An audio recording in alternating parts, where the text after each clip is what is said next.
The vanguard of necessity. Commander Ilara Chen stood at the edge of Observation Deck 7, her reflection ghosting against the reinforced viewport as she stared out at humanity's greatest achievement and its most desperate gamble. Olympus colony stretched below her, its modular structures nestled within the crimson Martian landscape like circuit components on a motherboard. 5,000 colonists, the brightest minds Earth could spare, all laboring under a beautiful lie. Beautiful day for the end of the world, isn't it? The voice belonged to Security Chief Marcus Okafor, who joined her at the viewport. His dark uniform, unlike the civilian attire worn by most colonists, bore the discreet insignia of Earth Defense Command. "That kind of talk stays in secured rooms, Marcus," Chen replied, though there was no heat in her rebuke. To everyone else, "We're building humanity's future. A future we might not have," Marcus countered, passing her a datapad. Long-range telemetry just picked up another anomaly near Deimos. Third one this month. Chen studied the readings, her face betraying nothing. 6 months ago, Earth's Deep Space Monitoring Network had detected objects moving through the Kuiper Belt, objects that defied natural orbital mechanics. 3 months ago, those objects had changed course. Now they were making precision maneuvers in Mars orbit. "They're watching us," she said quietly. "Question is, do they know what we really are?" The official story, broadcast across Earth's media networks and enshrined in the mission statement that greeted visitors to Olympus Colony's administration building, was simple: humanity's first permanent extraterrestrial settlement, a triumph of international cooperation and scientific advancement. But only 18 people in the entire colony knew the truth, that beneath its research facilities and hydroponics gardens lay Earth's first interplanetary military outpost. "We need to accelerate the timeline," Chen decided. "Wake up Dr. Nakamura. Tell him I want a full systems check on Black Shield by 800. As Security Chief Okafor departed, Chen turned back to the viewport. The colony's outer habitation rings glowed with artificial light as the Martian sunset cast lengthening shadows across the landscape. Somewhere out there, beyond the thin veil of Mars' atmosphere, something was watching, waiting. And humanity had thrown down the gauntlet.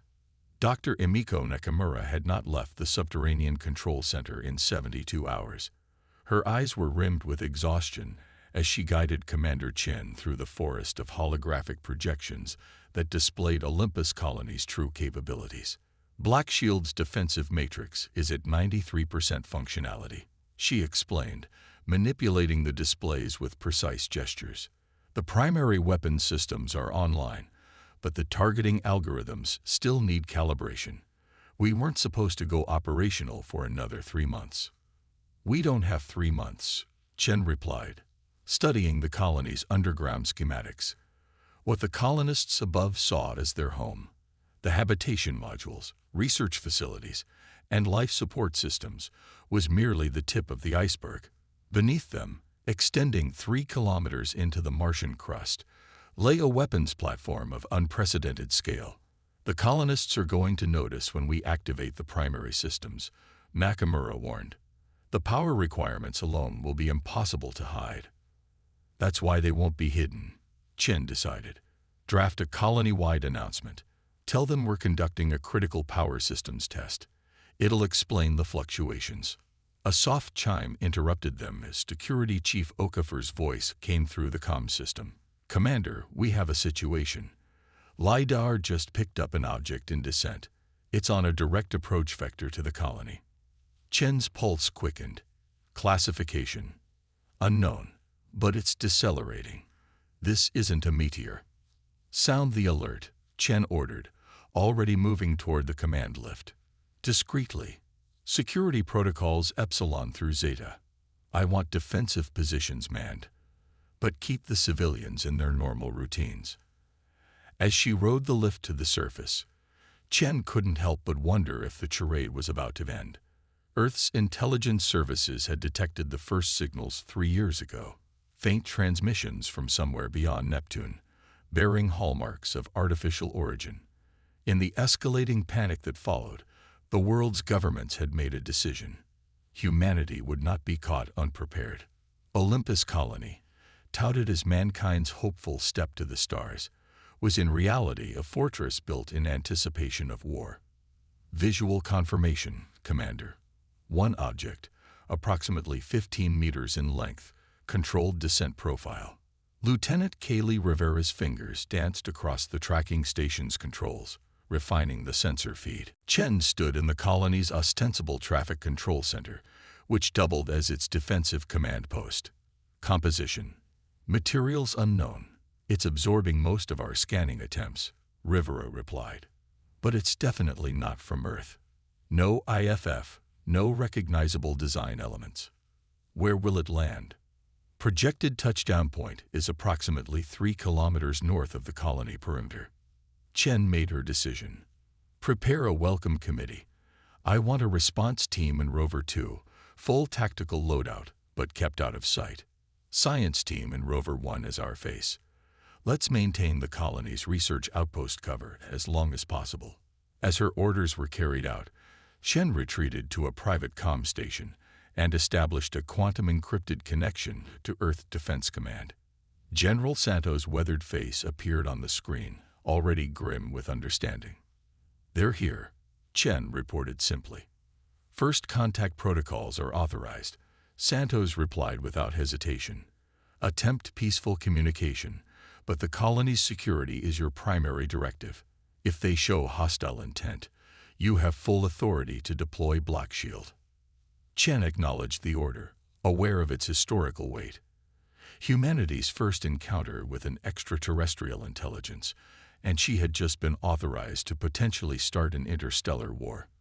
The Martian landscape stretched before them, a rust-colored wasteland punctuated by rocky outcroppings and shallow craters. Through the rover's reinforced viewport, Dr. Aisha Kapoor observed the alien craft with barely contained excitement. It's beautiful, she breathed, adjusting the manual camera fixed to her station. The object rested on 3 articulated legs extending from its smooth ovoid hull. No visible windows, propulsion systems, or weapons, just an uninterrupted metallic surface that seemed to shift colors as they washed, from burnished copper to deep violet. Beside her, Commander Chen maintained a neutral expression, though her hand rested near the concealed sidearm beneath her environment suit's outer layer. In Rover 2, half a kilometer back and hidden in a natural depression, Security Chief Okafor and his team watched through targeting scopes. Stop here, Chen ordered when they were approximately 200 meters from the craft. Let's see if they make the first move. For nearly 10 minutes, nothing happened. The alien craft remained motionless, giving no indication that it had even detected their presence. Then, without warning, a section of its hull simply disappeared. Not a door sliding open, but material phasing out of existence to create an aperture. Incredible, Kapoor whispered. Some kind of matter phase transition technology. Focus, Doctor, Chen reminded her. We're about to meet the neighbors. From the newly formed opening, 3 figures emerged. Bipedal, approximately human-sized, but clearly not human. Their bodies seemed to be composed of interlocking plates that shifted and adjusted with each movement, as if their anatomy was in constant flux. Where a human would have a face, they bore clusters of small crystalline structures that emitted a soft, pulsing light. They're approaching, Chen reported into her comm unit. No visible weapons. Maintain position. The lead entity stopped about 50 meters from the rover, raised its upper limbs in what might have been a gesture of peace or preparation for attack, and emitted a series of musical tones that reverberated through the thin Martian atmosphere. They're communicating, Kapoor said, activating the rover's external speakers and the first contact protocol algorithms developed by Earth's linguists. The system responded with its own sequence of tones, attempting to establish a mathematical basis for communication. The entity tilted what passed for its head, the crystalline structures flashing more rapidly. Then it produced a new sequence of sounds, this one containing recognizable patterns, phonemes from human languages, assembled imperfectly but with clear intent. We, no, Earth, it said. We, watch, long. Chen felt ice form in her veins. They already knew about humanity. We come in peace, she responded through the speaker system, sticking to the script. We represent Earth and wish to establish friendly contact. The crystalline structures on all three entities flashed in synchronized patterns, and the lead entity responded. Truth, incomplete. Below ground, weapons. The game was up. Somehow, they knew exactly what Olympus Colony really was. Marcus, Chen said quietly into her comm. Prepare for defensive measures, but do not fire unless I give the order. The lead entity moved closer, its plates shifting into a configuration that seemed almost sorrowful. Earth prepares for war, it said. We prepared first. Before Chen could respond, the ground beneath them trembled. At first, she thought it was a Marsquake, not uncommon in this region. But then she saw it. Approximately 1 kilometer away, the Martian soil was bulging upward, as if something massive was pushing its way to the surface. Commander, Lieutenant Rivera's panicked voice came through the comm. We're detecting massive energy readings from beneath the surface. It's not us. Something's down there. With a thunderous crack that carried even through Mars' thin atmosphere, the ground split open, and a structure began to rise. A massive tower of the same shifting metal as the alien craft, but at least 100 times larger. As it ascended, sections of it unfolded and extended, forming what was unmistakably a weapons platform. It's been here all along, Chen realized aloud. They beat us to Mars. The lead entity extended one limb toward the emerging structure, then back toward Olympus Colony. Your weapons? Known. Our weapons. Older. Earth Colony. Surrounded. Thapur turned to Chen, her face pale with understanding. They're saying they've been here for longer than us, Chen finished. This isn't first contact. They've been watching humanity evolve. The entity's crystalline cluster flashed rapidly. Choice now. Peace or extinction. As if to emphasize the point, the alien structure finished deploying, its upper sections now clearly revealing dozens of weapon emplacements, all oriented toward Olympus Colony. In that moment, Chen realized the truth. Earth hadn't built its first space colony for war as a precaution. It had built it because, on some instinctive level, humanity had sensed it was already under observation. The aliens hadn't come to invade. They'd been here all along, waiting to see what humanity would do when it reached Mars. And humanity had brought weapons. Return to the colony, Chen ordered Kapoor. I'm staying to talk. The future of humanity now depended on whether Commander Ilara Chen could convince an ancient alien outpost that Earth's first military colony in space wasn't the threat it appeared to be. The battle for tomorrow. Commander Ilara Chen stood alone on the Martian surface, the weight of humanity's future pressing down on her more heavily than the reinforced environment suit she wore. Behind her, Dr. Kapoor's rover retreated toward Olympus Colony, while before her stood the three alien entities, representatives of a civilization that had apparently been watching Earth for longer than humans had been recording their own history. You have been expecting us, the lead entity said, its crystalline cluster pulsing with each syllable. Why? Self-preservation, Chen answered honestly. There was no point in deception now. We detected signals. We knew something was out there. We didn't know if you were peaceful. Understandable, the entity responded, its plates shifting into a new configuration. All species, fear unknown. The massive alien structure that had emerged from beneath the Martian soil continued to hum with energy, its weapon systems clearly powered but not yet targeting the colony. A standoff, then, between Earth's hidden fortress and an alien outpost that had remained concealed for untold centuries. I propose an exchange of information, Chen said, recalling her diplomatic training. You clearly know about us. We know almost nothing about you. Let's correct that imbalance." The three entities conferred among themselves, emitting musical tones too complex for Chen's translator to decode. Finally, the lead entity approached her. "I am Observer Threll. We are Sentinels. We watch developing worlds." "For what purpose?" Chen asked, her hand still near her concealed weapon. "To protect or contain."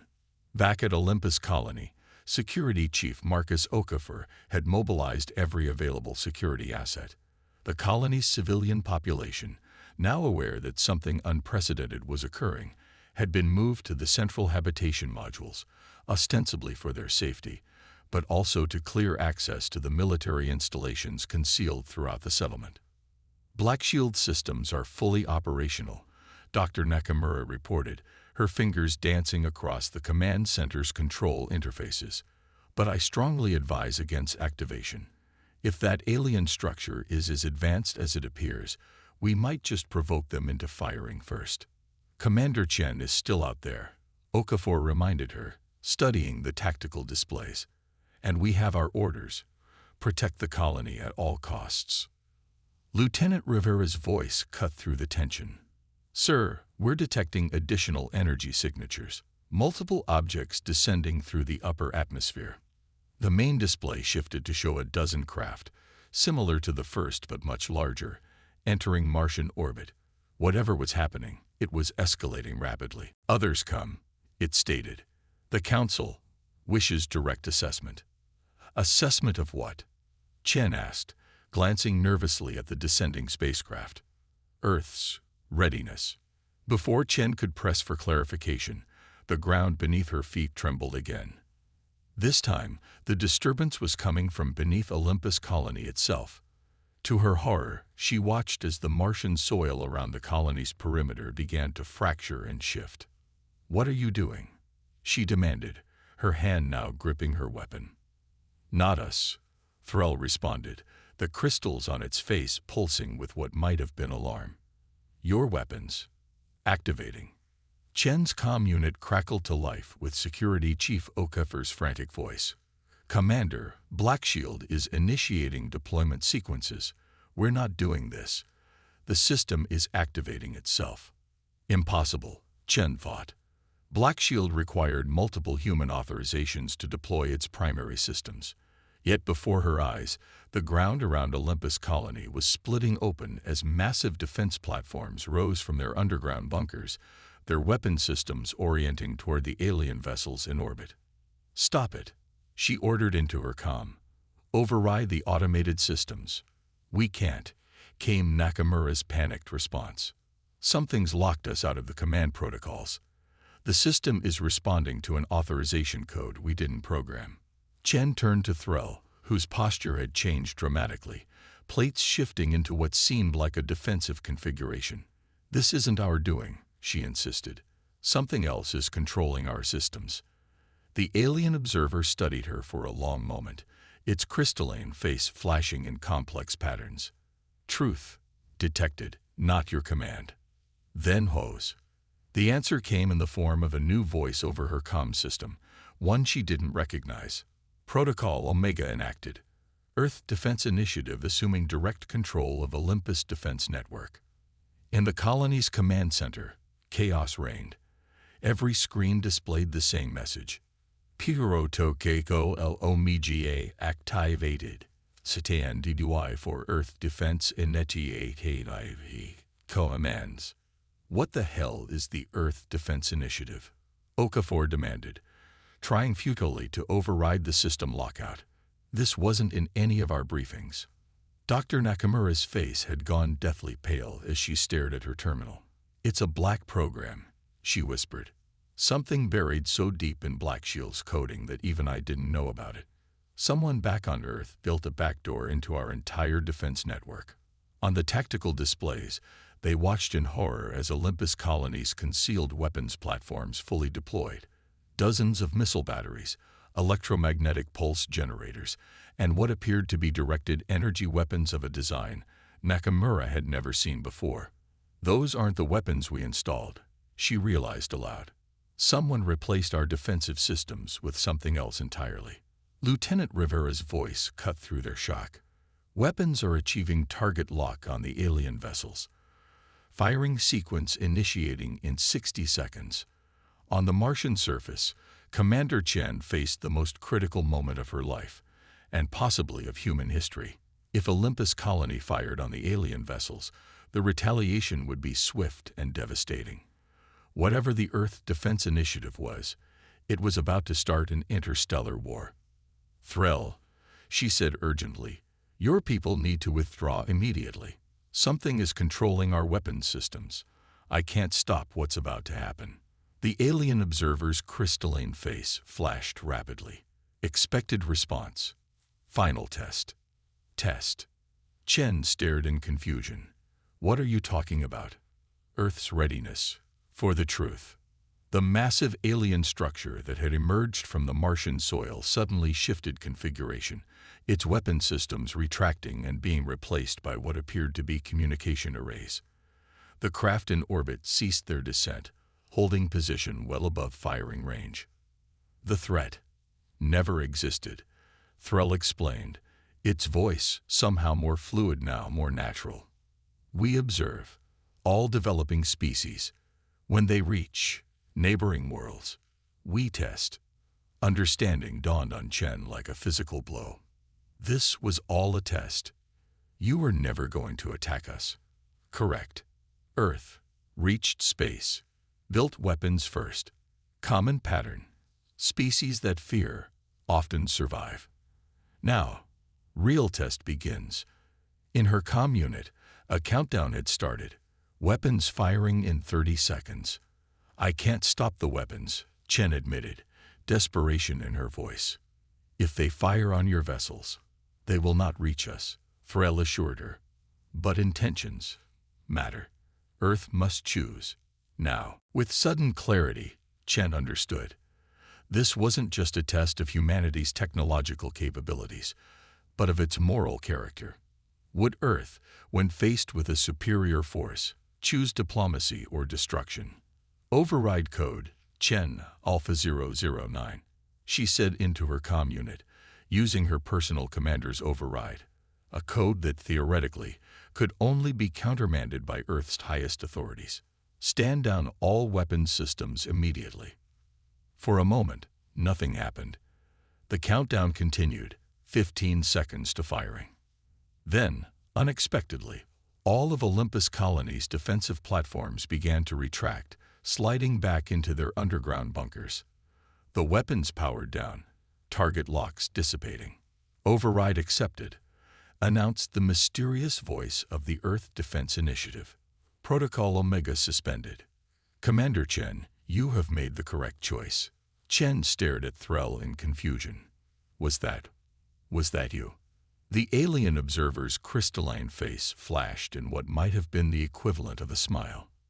"No, that was Earth." In the colony's command center, the screens returned to normal control systems, unlocking one by one. A new message appeared on the central display. "Attention, all TERSONEL. First, CO and take ET. CENARIO face. UCCESS FULOWATSU PILOETID. Stand by FOR FURTHER instructions." What the hell just happened? Okafor demanded of no one in particular. The answer came from an unexpected source. One of the supposedly civilian communications officers stood up, her entire demeanor changing as she pulled a small black device from her pocket. "Special Envoy Diane Harker, Earth Unification Council," she announced, showing them an identification chip embedded in her palm. One that hadn't been there during their pre-flight screenings. "The scenario you just participated in was the final phase of humanity's preparation for integration into the galactic community." "Integration?" Nakamura echoed, stunned. "You're saying Earth already knows about?" "Earth's governments have been aware of the Sentinel Observation Protocol for approximately 50 years, Harker explained calmly. Limited contact was established in 2087, but the Sentinels made it clear. No species is invited into the galactic community until they demonstrate both the technological capability and the ethical judgment to participate responsibly. So Olympus Colony was never really a military outpost, Okafor realized. It was a test. Not exactly, Harker corrected him. The colony is precisely what you believed it to be, humanity's first military installation beyond Earth. What you didn't know was that its construction and your responses to first contact were being monitored not just by the Sentinels, but by Earth's unified governments. You manipulated us, Nakamura accused. You risked thousands of lives for a cosmic entrance exam. No lives were ever at risk, Harker assured her. The Sentinel's technology is beyond anything you can imagine. Had Commander Chen chosen aggression, they would have simply neutralized our weapons and withdrawn. Humanity would have failed the test, but survived to try again in another century or so. On the Martian surface, Commander Chen was still processing what Observer Threll had revealed to her. Earth, or at least some secret faction within Earth's power structure, had been in contact with the Sentinels for decades. Olympus Colony, presented to the public as humanity's hopeful step to the stars, and to her as a military necessity, had in fact been the final stage of humanity's application for membership in something much larger. Your people passed the test, Threll told her, its voice now perfectly clear and understandable. When faced with superior technology and apparent threat, you chose restraint over aggression. Not all species make this choice. What happens now? Chen asked, still uncertain whether to feel betrayed by her own government or awed by the implications of what was unfolding.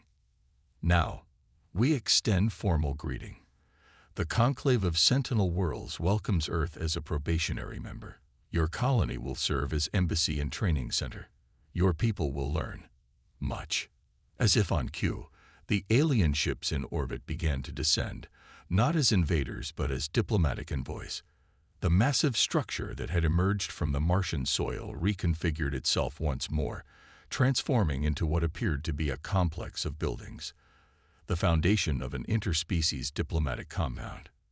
Chen's comm unit activated again, this time with a voice she recognized immediately. General Santos, her direct superior and the architect of Olympus Colony's military aspects. Commander Chen, he said, his voice uncharacteristically gentle. I owe you an apology for the deception, but not for the assignment.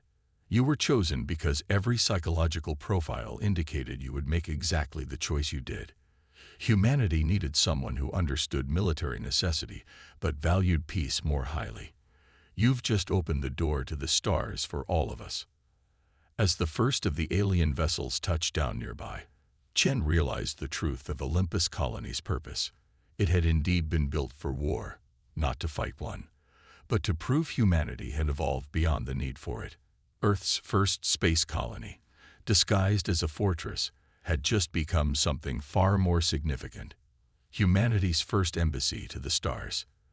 The weapons, it seemed, had always been ceremonial, a test of whether humanity would choose to use them.